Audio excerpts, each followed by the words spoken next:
A las 6:12 de la mañana del 9 de marzo de 2023, la camarera del turno de limpieza encontró la habitación 107 vacía. La cama estaba revuelta. Una maleta semiabierta reposaba junto al armario y una toalla húmeda había sido dejada sobre el lavabo. No había señales de violencia. Pero tampoco había nadie. El Hotel El Mar de Plata, ubicado en la costa de Ciudad del Mar. No es un lugar de paso. Es un refugio. Solo llegan los que buscan silencio.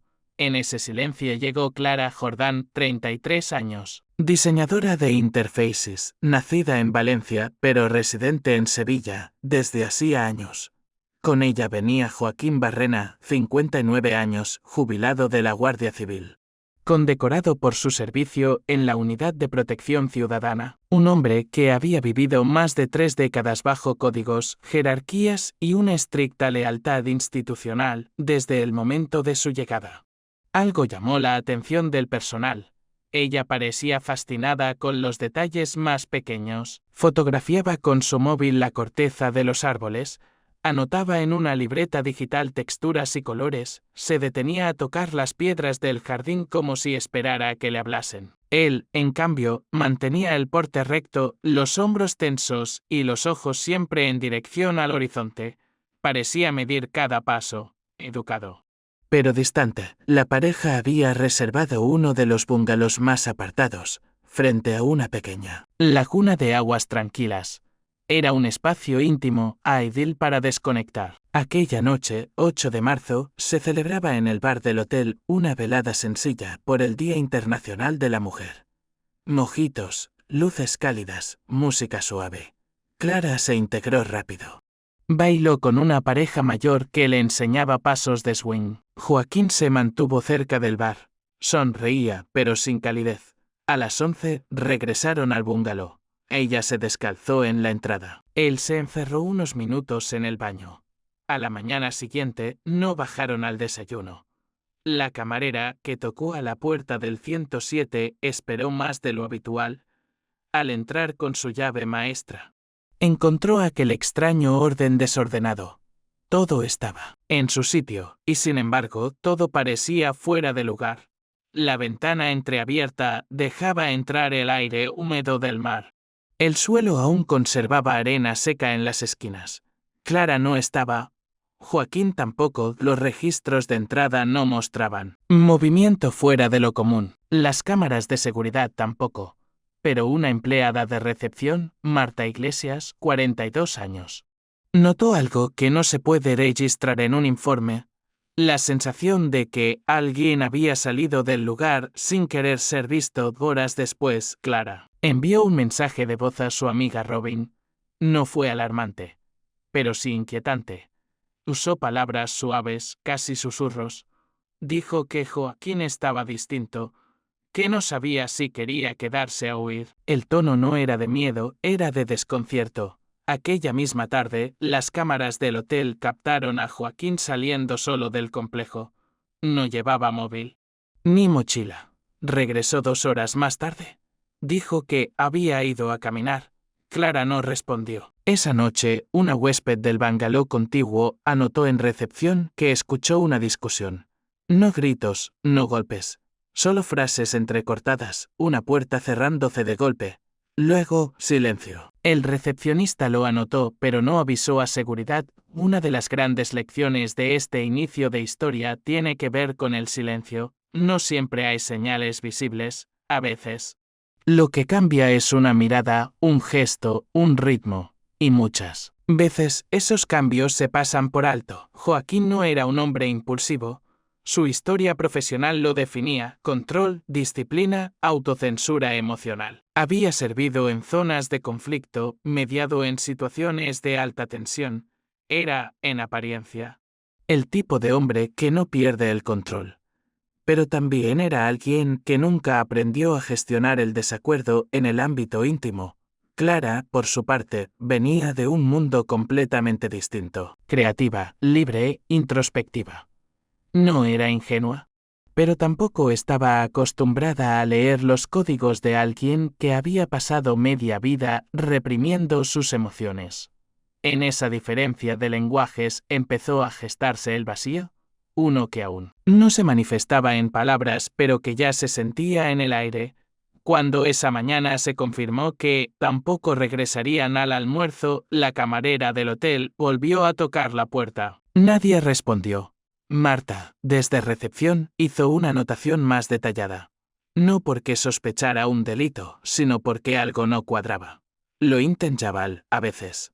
También merece ser escrito. Clara y Joaquín no eran una pareja en crisis evidente, pero ya estaban instalados en una dinámica que muchos reconocen con el tiempo, la del desapego silencioso.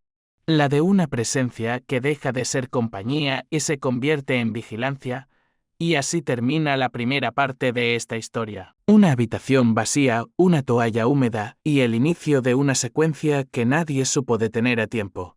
Porque lo que no se dice también sucede. En los días siguientes. La normalidad aparente se convirtió en rutina forzada. Clara comenzó a evitar las zonas comunes del hotel. Caminaba sola por la orilla de la playa al amanecer, con su libreta digital bajo el brazo, pero ya no tomaba notas. Se sentaba en silencio, mirando el agua sin verla. Joaquín, por su parte, apenas saludaba al personal. Su rostro mantenía la misma expresión neutra de siempre. Pero había perdido incluso esa amable formalidad que lo hacía accesible. Ahora, era solo un huésped más, uno que no quería ser observado. El ambiente en el hotel cambió drásticamente el 10 de marzo por la mañana. Una turista canadiense de mediana edad desapareció tras salir a caminar sola por la reserva natural. Cercana no había señales de violencia, pero tampoco había rastro de ella. La Guardia Civil local decidió cerrar el hotel temporalmente para facilitar una inspección interna. Fue entonces cuando el complejo dejó de parecer un refugio. El silencio, que antes era parte de su encanto, se volvió inquietante. Clara regresó al bungalow esa tarde tras haber estado recogiendo texturas en la playa. La cámara situada frente a la puerta captó su figura detenida en el umbral. Joaquín estaba adentro, sentado en el sofá, con su portátil sobre las piernas. Ella permaneció inmóvil varios segundos antes de entrar y cerrar la puerta. No hubo sonido alguno. Ningún saludo, ninguna prisa, solo ese silencio, tan denso como la humedad que se acumulaba en los ventanales. Pocas horas después, los vieron juntos en el bar del hotel.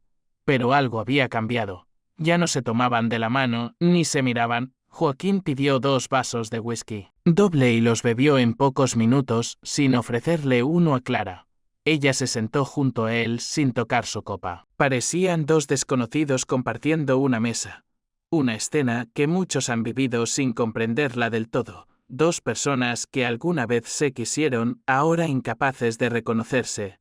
Ese mismo día, Clara escribió un mensaje breve a su amiga. Robin decía, creo que ha descubierto algo. No estoy segura, pero lo siento en el aire. Era un mensaje críptico, sin explicaciones. Pero las palabras eran suficientes para entender que algo se había roto entre ellos. Quizá no del todo, pero sí lo suficiente para cambiar la atmósfera. Por la noche, una de las cámaras exteriores del hotel captó una discusión en el porche del bungalow. Los gestos eran amplios, las voces tensas. Clara alzaba la voz, Joaquín mantenía la postura rígida. Luego, el sonido de un objeto de cristal al romperse. Pero no se presentó ninguna queja. Ningún empleado fue informado. Al parecer, todo quedó en un episodio privado de En Paralelo y sin decir nada. Clara accedió al sitio web de una aerolínea, seleccionó un vuelo hacia Valencia para el día 11 de marzo, subió una copia escaneada de su pasaporte y guardó la confirmación como captura de pantalla. No cerró la pestaña. La dejó abierta como si necesitara recordarse a sí misma que aún tenía una salida posible. Era una decisión en pausa. En muchas relaciones, especialmente en aquellas marcadas por estructuras de poder, la salida no siempre es física. A veces, la verdadera escapatoria comienza con un pensamiento, con una pestaña abierta en un navegador. Clara no estaba huyendo todavía. Estaba tanteando la puerta. Esa noche fue diferente. Joaquín se durmió temprano. Clara, en cambio, permaneció despierta junto al escritorio. No hizo ruido. Solo tecleó de forma intermitente. No parecía preparar nada concreto. Tal vez escribía para sí misma. Tal vez solo intentaba escuchar su propia voz interna. Las emociones acumuladas durante los últimos días ya no eran solo tensión. Había un cansancio emocional profundo. Una pérdida de la espontaneidad. Esa sensación de estar vigilada sin que nadie la vigile. De sentirse fuera de lugar dentro de una relación que antes fue refugio. Cuando el 11 de marzo salieron del hotel, sin previo aviso, sorprendieron incluso a quienes ya intuían algo. Joaquín entregó la llave sin pronunciar palabra. Clara, en cambio, se acercó con pasos lentos a recepción. Dejó una nota escrita a mano, agradeciendo la hospitalidad. La letra era limpia, pero temblorosa. Luego cruzó el vestíbulo sin mirar. Atrás, es importante decirlo, nadie pidió ayuda. Nadie gritó. No hubo signos claros de peligro. Pero quienes saben mirar entre líneas habrían reconocido la señal. A veces. El peligro no se anuncia con estruendo, sino con una toalla húmeda, que nadie recoge, con una copa que nadie toca, con un billete reservado que nadie comenta. La carretera entre Ciudad del Mar y Granada serpentea entre campos áridos y gasolineras solitarias. Fue allí, a mediodía del 11 de marzo, donde una cámara de seguridad captó por última vez a Clara y Joaquín en una escena pública. Él, con gorra y gafas oscuras, entró solo a la tienda de conveniencia, compró agua, tabaco y un paquete de cartón rígido, del que más tarde se sabría que contenía un utensilio de cocina. No dijo mucho, solo lo justo para pagar. Afuera. Clara caminó hacia la máquina de café con pasos lentos. Su mirada estaba perdida. No cruzaron palabra, ese detalle no pasó desapercibido para el encargado, que más tarde recordó que, entre ambos no hubo ningún tipo de interacción. Era como si compartieran espacio sin compartir intención, un fenómeno que muchos expertos en relaciones tóxicas identifican, la desconexión emocional avanzada. No hay discusiones, hay ausencia, y en esa ausencia se esconden decisiones ya tomadas. Esa noche se registraron en un motel de paso, cerca del cruce, hacia la A92. Joaquín completó el formulario con su nombre completo. Les asignaron la habitación número 112 en la parte trasera del edificio, lejos del ruido. La recepcionista, una mujer de mediana edad llamada Esperanza López, 53 años, recordó que no pidieron información sobre los servicios, ni mapas, ni horarios. Simplemente tomaron la llave y desaparecieron por el pasillo. Clara entró primero, con una pequeña mochila al hombro. Joaquín se quedó fuera unos minutos más, fumando junto a una máquina expendedora. A las 23:48 salió solo del cuarto. La cámara del aparcamiento lo mostró caminando hacia la tienda del cruce. Regresó 14 minutos después con las manos vacías. El encargado de la tienda declaró más tarde que el hombre le había preguntado si vendían spray de pimienta. Al recibir una respuesta negativa, se marchó sin decir más. Esa noche, Clara no abandonó la habitación. Revisó su teléfono varias veces. No activó la televisión ni encendió la lámpara de lectura. Permaneció sentada en la cama, en la esquina más alejada. A las 0:17. Envió un mensaje a su amiga Robin. Está más callado de lo habitual. Mañana me voy sola, como sea. No usó signos de exclamación ni adjetivos, solo hechos. El tono era el de alguien que ya había tomado una decisión pero que no quería dramatizarla. Quería ejecutar un plan, en muchos casos de ruptura silenciosa. El momento más difícil no es la huida. Es la espera, el lapso entre la certeza de tener que irse y el instante en que uno cruza la puerta. Clara estaba en ese lapso. Sabía que tenía que marcharse, pero aún no había dado el paso. La mañana del 12 de marzo salieron del motel sin desayunar. La habitación estaba en orden. La cama del lado derecho, sin apenas uso. Joaquín dejó la llave sobre el mostrador sin decir nada. Un empleado del aparcamiento observó cómo colocaban el equipaje en el maletero. aseguró que Joaquín acomodó un objeto envuelto en una lona amarilla con forma alargada que parecía una bolsa de herramientas. Clara permanecía de pie a un lado, inmóvil, con los brazos cruzados.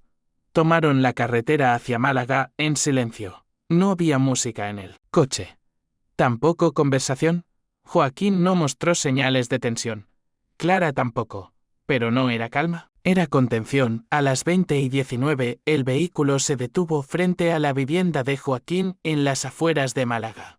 Una casa blanca de una sola planta, con persianas bajadas y un porche angosto.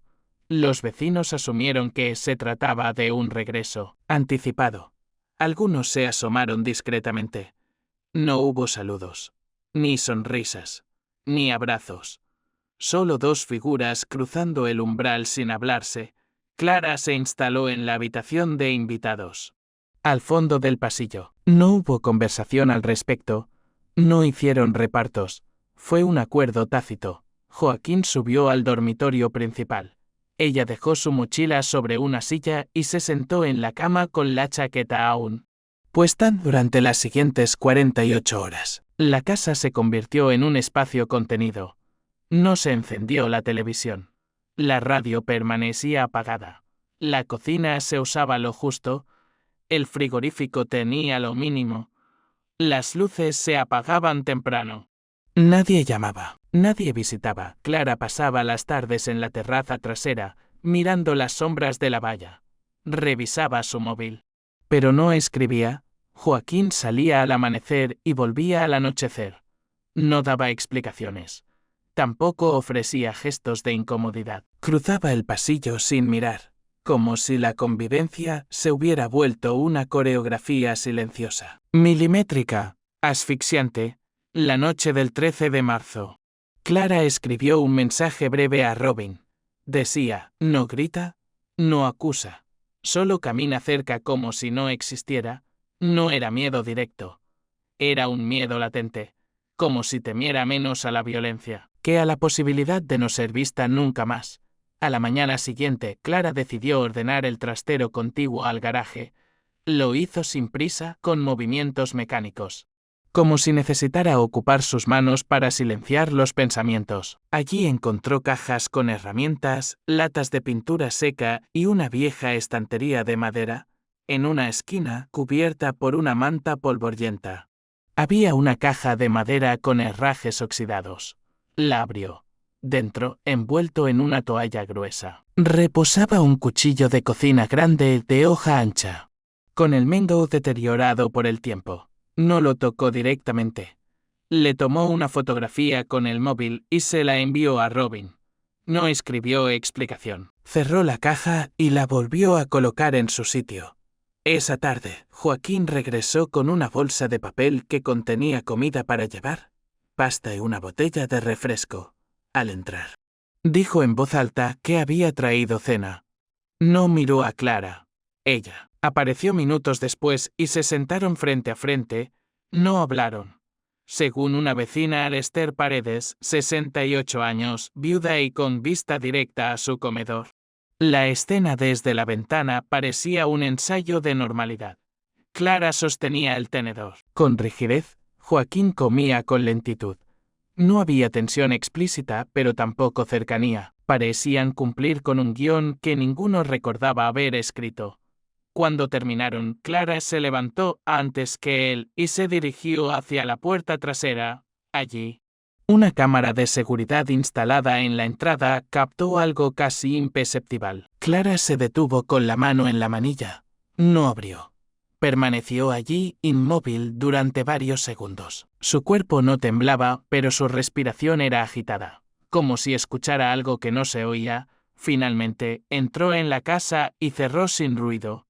Durante los 2 días siguientes, la rutina se volvió más cerrada. Joaquín y Clara salieron una sola vez, la mañana del 15 de marzo. Fueron al supermercado más cercano. Las cámaras del establecimiento los captaron juntos, empujando el carrito. No hubo contacto visual, ni palabras. Solo objetos depositados en silencio: pan blanco, 2 botellas de agua, cinta aislante y una caja de pilas pequeñas. Nada más. No compraron comida preparada ni productos de higiene. Pagó Joaquín en efectivo. Clara, a su lado, sujetaba el bolso con ambas manos como si se aferrara a algo invisible. Al regresar, el televisor no se encendió, tampoco la radio. La casa recuperó su quietud. Clara intentó comunicarse con Robin, que se encontraba de viaje. Dejó un mensaje de voz corto, de tono bajo. Expresaba que la actitud de Joaquín había cambiado. Decía que ahora se acercaba más, que a veces le tocaba el brazo al pasar, o se sentaba a su lado en silencio. Añadió que esa cercanía repentina le resultaba difícil de interpretar, como si rompiera el frágil equilibrio entre ellos. Su voz no vacilaba, sonaba clara, contenida, como quien ya no necesita dudar. Ese mismo día, Joaquín tuvo una breve conversación telefónica con un antiguo compañero de la Guardia Civil. Tocó de forma superficial el tema de la defensa personal. No dio detalles. Preguntó sobre supuestos legales en caso de un altercado doméstico. El colega de Antonio Rivas, 63 años. Retirado y residente en Jaén, quedó confundido. No entendió el propósito del comentario. La llamada terminó sin despedidas. Fue breve, cortante. Sin contexto de ese tipo de conversaciones son clave en investigaciones posteriores, porque permiten establecer estados mentales. Aunque no haya confesiones, una pregunta mal formulada puede revelar más que una declaración formal. Joaquín, con su experiencia en operaciones delicadas, debía saberlo. Al anochecer, encendieron el televisor, pero sin sonido. Una cámara doméstica conectada al sistema de vigilancia interior grabó la escena. Ambos sentados en el sofá. Miraban la pantalla sin pestañear, las manos quietas sobre el regazo. Clara mantenía las piernas cruzadas hacia el borde del asiento. Joaquín con los codos apoyados en las rodillas. Se inclinaba ligeramente hacia adelante. No hubo intercambio de miradas durante los 47 minutos que duró la grabación. Era una imagen congelada en el tiempo. Aquella noche, Clara encendió su portátil, realizó búsquedas de vuelos con salida inmediata y sin equipaje facturado. No compró ninguno, pero guardó varias páginas en los marcadores. Luego, accedió a una plataforma bancaria, abrió una cuenta nueva con un segundo nombre, utilizó una dirección de casilla postal. No transfirió fondos, cerró todas las ventanas con meticulosidad. Cada paso parecía ensayado. No improvisaba en la madrugada. Joaquín puso música, subió el volumen. Nadie protestó. Eran horas en las que el vecindario dormía. Solo algunos recordaron haber oído algo, sin saber si era una canción o una forma de ahogar otro ruido. El 14 de marzo, a las 9:37, Mary Jordán devolvió finalmente la llamada perdida de su hija. Hablaron 8 minutos. Clara atendió desde la cocina. Su voz era contenida, pero con pausas largas. No mencionó hechos concretos. Solo expresó su deseo de marcharse. Mary le ofreció dinero para un pasaje. Clara se negó. Dijo que no quería deberle nada a nadie. Poco después, envió una captura de su pasaporte digitalizado con un mensaje: si algo pasa, que quede esto. La frase no era críptica. Era una marca de precaución. Y quienes la reciben lo saben, no es una despedida. Es una advertencia, una forma de dejar huella en medio del silencio, una manera de decir: estoy aquí, aún, alrededor del mediodía. Del 14 de marzo, Joaquín fue visto saliendo del despacho que usaban como trastero. La cámara interior del pasillo registró su entrada a las 12:06 y su salida 22 minutos después. No llevaba nada visible en las manos.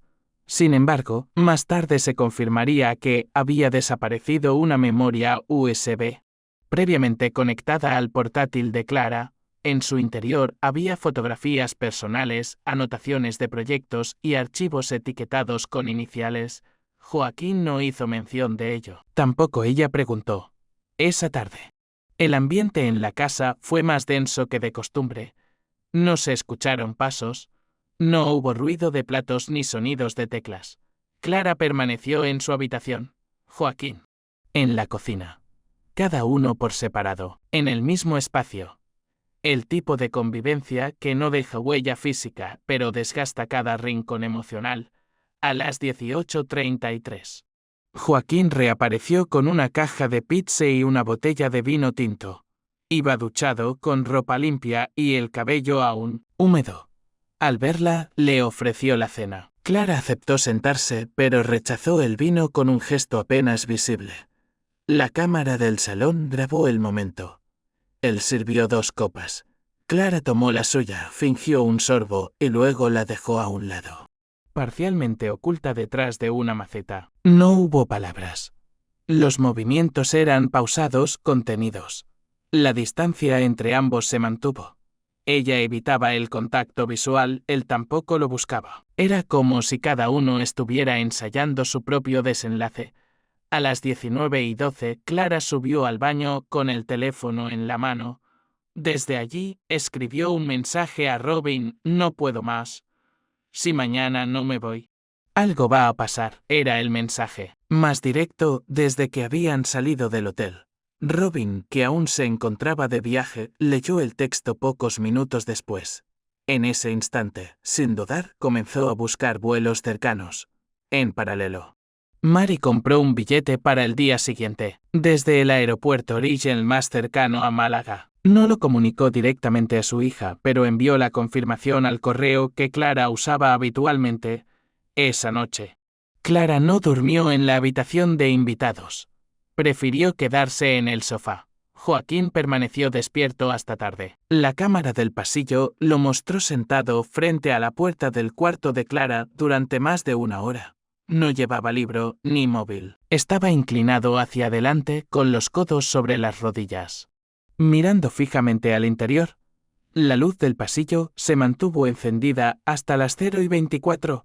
El último registro lo muestra levantándose lentamente, aún en silencio, y entrando en su habitación sin cerrar la puerta de afuera. El vecindario dormía. Adentro, la tensión era tan espesa que ni el sueño se atrevía a entrar. Lo que se vivía en esa casa era un tipo de tormenta que no suena, pero que deja grietas profundas. Y en esa quietud saturada, Clara ya lo tenía claro: si no salía al día siguiente, no habría después. A las 2:50 de la madrugada del 15 de marzo. Un vecino de la calle contigua se despertó sobresaltado por un ruido seco, sordo, que no pudo identificar. No pensó que fuese importante. Volvió a dormir. Nadie más reportó haber escuchado nada. 27 minutos más tarde, a las 3:17, el centro de emergencias del distrito recibió una llamada desde la línea fija del domicilio de Joaquín. La voz era masculina. Temblorosa. Se identificó como Joaquín Barrena. Dijo solo una frase: ¿ha pasado algo grave? Clara no responde. El operador intentó obtener más información, pero la llamada se cortó. No hubo intento de reconexión. A las 3:29 llegó la primera unidad policial, seguida por un equipo médico de apoyo. Joaquín se encontraba sentado en el suelo del recibidor, con las manos juntas, la mirada baja. No ofreció resistencia. No formuló palabra. Solo repitió: ya esposado, me atacó primero. Fue una afirmación espontánea, sin que se le formulara pregunta alguna. La cámara corporal del agente que lo detuvo registró la frase, que más adelante sería incluida como parte del expediente: en la habitación de invitados, Clara estaba tendida, sin moverse. Y todo alrededor mostraba señales de agitación. No había señales de entrada forzada, tampoco de huida. Todo indicaba que había ocurrido algo dentro, algo que no dejó gritos, pero sí huellas. En el suelo, junto a la estantería, había un objeto doméstico fuera de lugar. A su lado, una maceta caída. El portátil estaba abierto. La pantalla mostraba una página de vuelos aún activa. La Guardia Civil acordonó la zona. Se incautaron los dispositivos electrónicos, la memoria restante, las notas de Clara. En la sala de estar, un altavoz portátil seguía emitiendo una canción en bucle. El volumen era bajo. La pista coincidía con la que había sonado durante la madrugada. Un detalle mínimo pero elocuente, en muchas historias de crisis emocional, el sonido actúa como camuflaje. No para esconder un crimen, sino para evitar escuchar el propio colapso interior. A las 6:20. Robin llegó al vecindario tras conducir toda la noche. Fue detenida por un cordón policial. Al identificarse como amiga cercana de la víctima, fue llevada a una zona de espera. Allí entregó capturas de pantalla, el mensaje del día anterior, la foto del cuchillo. Los intentos de compra de vuelo, todo fue recibido por el teniente al mando y añadido al expediente. Su rostro reflejaba más agotamiento que sorpresa. Mary aterrizó en Málaga a las 9:35, fue informada en tránsito, pidió reunirse con la fiscalía, llevaba consigo una carpeta con copias impresas de los correos de su hija. Aún no sabía cómo, pero ya intuía que su voz iba a ser necesaria, porque a veces, cuando una persona ya no puede hablar, su historia necesita a quien la pronuncie por ella. El 16 de marzo por la mañana, Joaquín Barrena fue formalmente acusado por el delito de homicidio en segundo grado, con agravantes por premeditación parcial y vulnerabilidad de la víctima.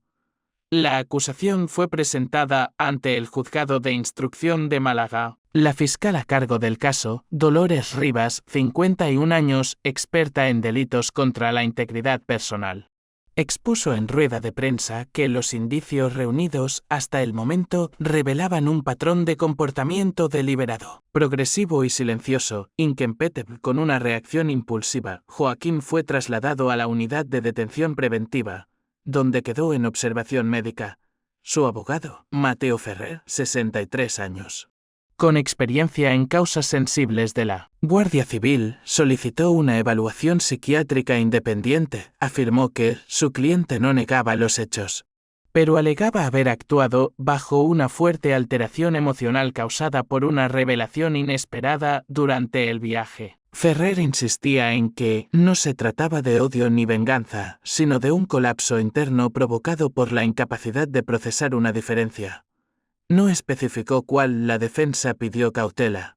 El juez, sin embargo, dejó claro desde el principio que el desconocimiento o el impacto emocional no constituían excusa legal suficiente. Se ordenó un informe preliminar de salud mental, a realizarse en las siguientes 72 horas.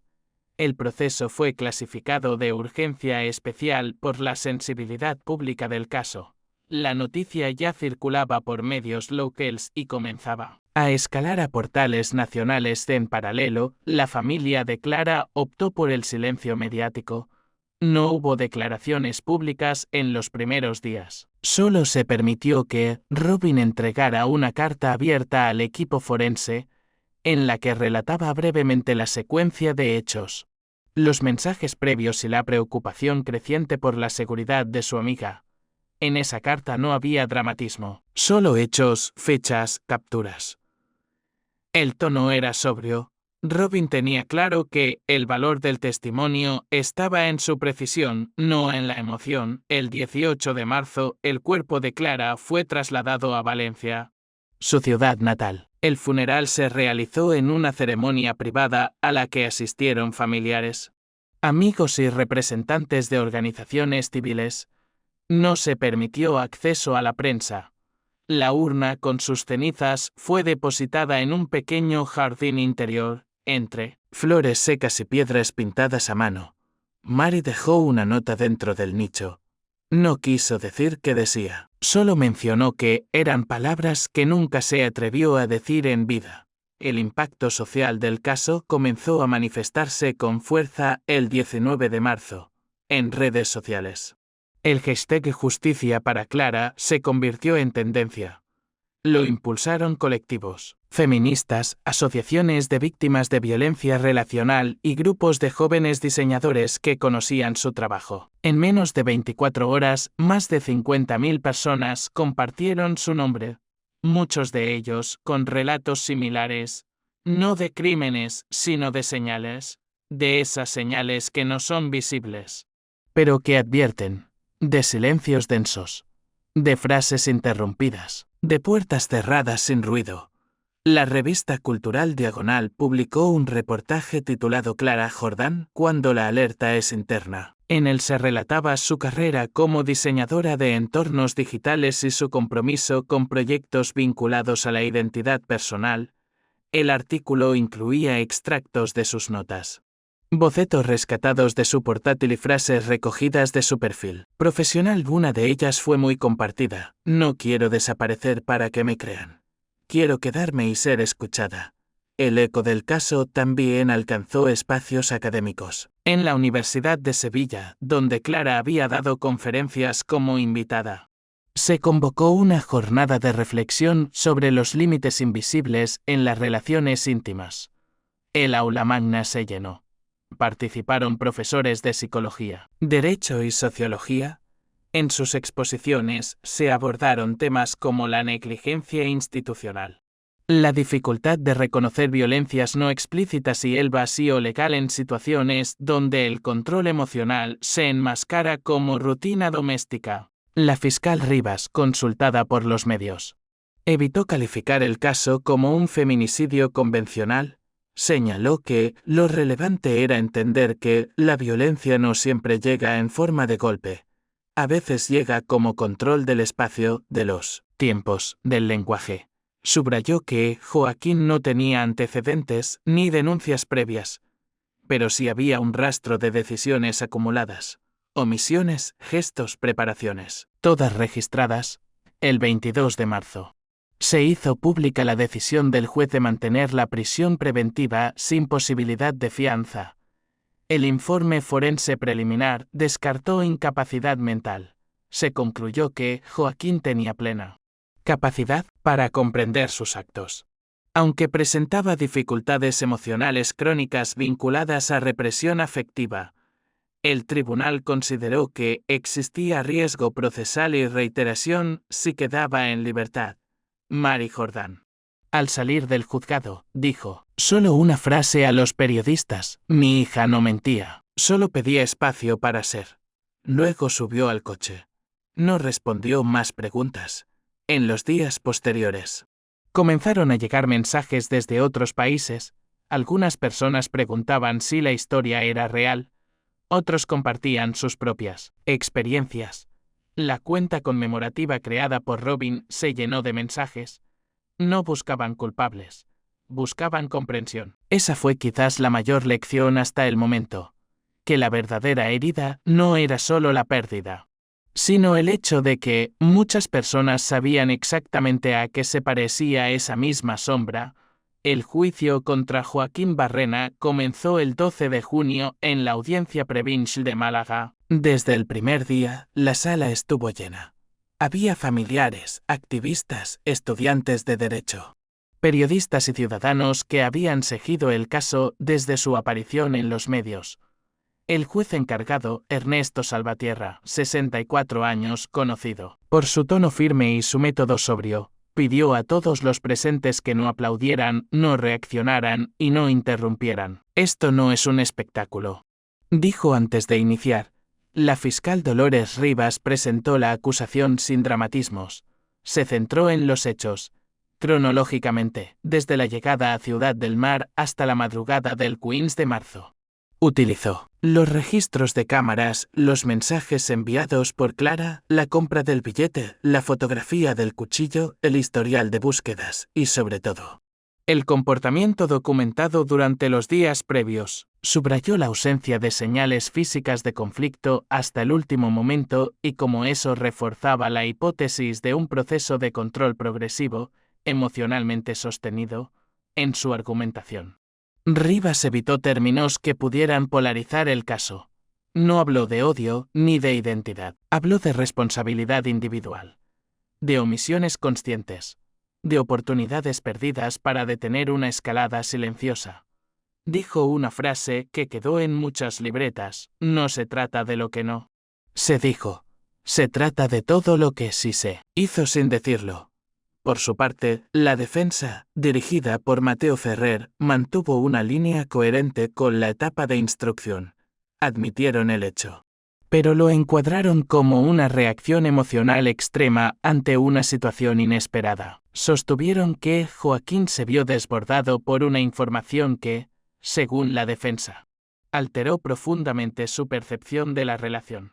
Hablaron de colapso interno, de pérdida de referencias, de un hombre que, acostumbrado al orden, la previsibilidad, no supo procesar el cambio. La fiscalía respondió con frialdad. Mostró cómo, incluso dentro de ese supuesto colapso, hubo decisiones claras: reservar un alojamiento apartado, retirar dispositivos electrónicos, imprimir un documento personal, ocultar objetos, evitar llamadas, manipular copas y, finalmente, no pedir ayuda hasta después del desenlace. En la segunda jornada, Robin León fue llamada como testigo. Subió al estrado con una carpeta azul entre las manos. Mostró al tribunal las últimas conversaciones con Clara, el mensaje: no puedo más. Si mañana no salgo, algo va a pasar. La fotografía del cuchillo y los intentos reiterados de convencerla para que abandonara la casa. Su testimonio fue pausado, sin adornos. Dijo: yo no pensé que llegaría a esto, pero pensé que algo iba mal. Su frase fue recogida por los medios como un ejemplo de la duda que acompaña a tantas personas cercanas a víctimas. La sensación de que algo no cuadra, sin tener pruebas concretas. Al día siguiente, declaró Mary Jordan. Vestía de negro. Su intervención fue corta, pero precisa. Describió a su hija como una persona sensible, firme, con deseo de vivir en paz. Dijo que Clara había aprendido a no molestar, a adaptarse, a evitar el conflicto. Mi hija tenía miedo, dijo, pero aún creía que podía ser aceptada. La sala permaneció en silencio durante la presentación de pruebas documentales. Se expusieron fragmentos de los mensajes enviados desde el teléfono de Clara, grabaciones ambientales del salón, registros de movimiento en la casa, búsquedas de vuelos y la apertura de una cuenta bancaria con otro nombre. No hubo imágenes explícitas, solo información contextual. El propósito, según explicó la fiscal, era demostrar que la víctima actuó con previsión, con método, sin dramatizar, y que esa misma sobriedad fue su mayor vulnerabilidad. Joaquín declaró el último día. Su voz era baja. Evitó el contacto visual con los presentes. Dijo que no entendía lo que había ocurrido, que se sintió confundido, que pensó que podía manejarlo. No pidió perdón. No expresó emoción. Solo repitió que no tenía intención de hacer daño. El juez lo interrumpió: el desconocimiento no constituye una excusa. La frase fue citada en medios, columnas de opinión y redes sociales durante semanas. La fiscal solicitó la pena máxima, dentro de los límites establecidos para el delito imputado, 25 años de prisión, sin posibilidad de reducción anticipada. La defensa no presentó alegato final.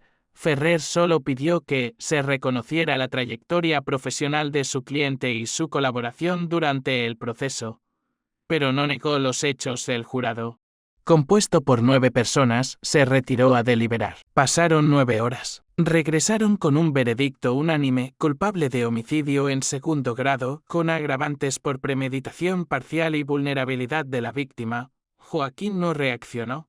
Permaneció inmóvil, con la mirada en el suelo. Mary, sentada en primera fila, sostenía un retrato de Clara a la altura del pecho. Al escuchar la sentencia, cerró los ojos. Robin, a su lado, respiró hondo.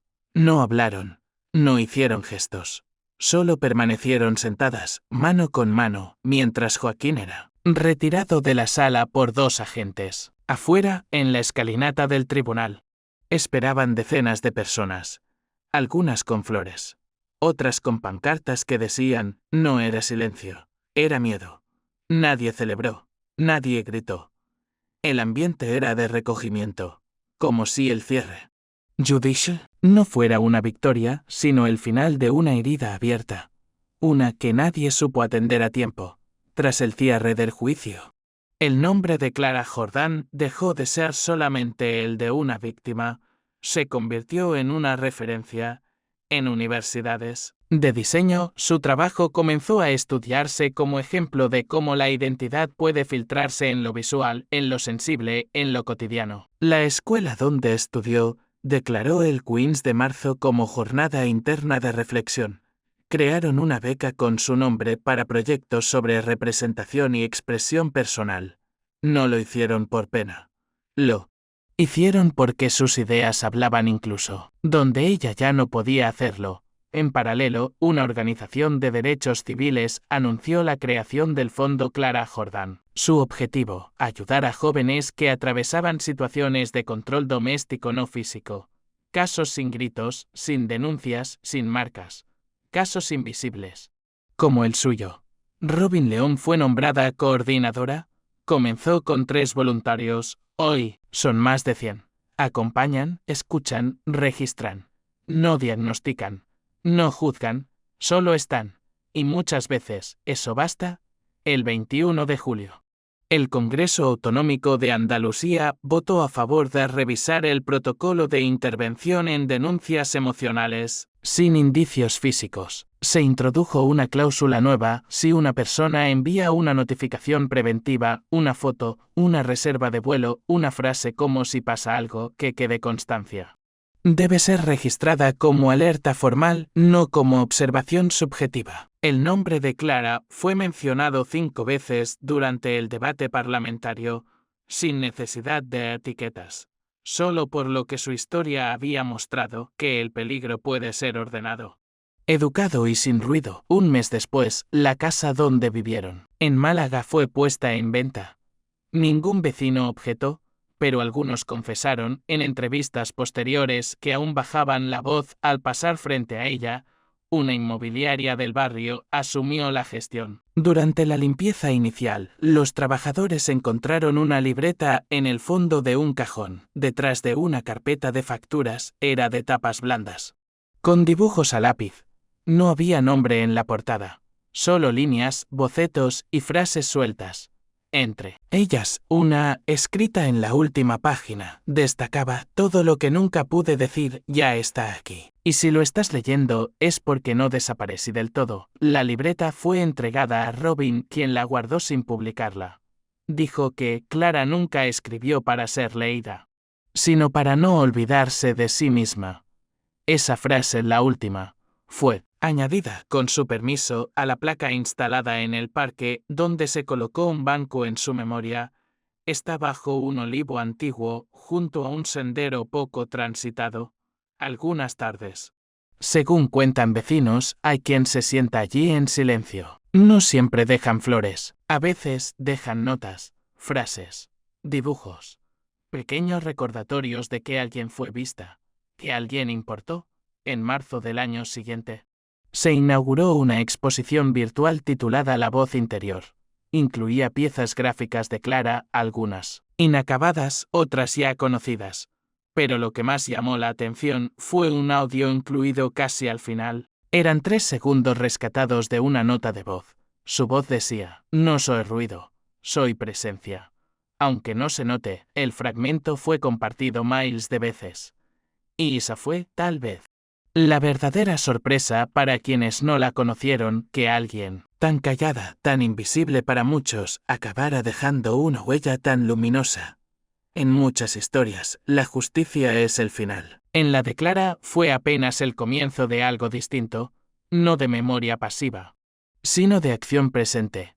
Su legado no fue un caso cerrado, fue una herramienta abierta. Una señal para otras personas que hoy viven lo mismo y aún no lo pueden nombrar.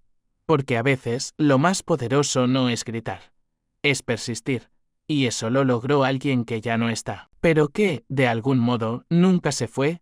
Si alguna vez escuchaste una historia similar o conoces detalles que se relacionen con esta, cuéntanos en los comentarios. Tu experiencia puede ser la voz que alguien necesita escuchar. Y si esta historia te dejó pensando, suscríbete para seguir conociendo relatos que no se olvidan.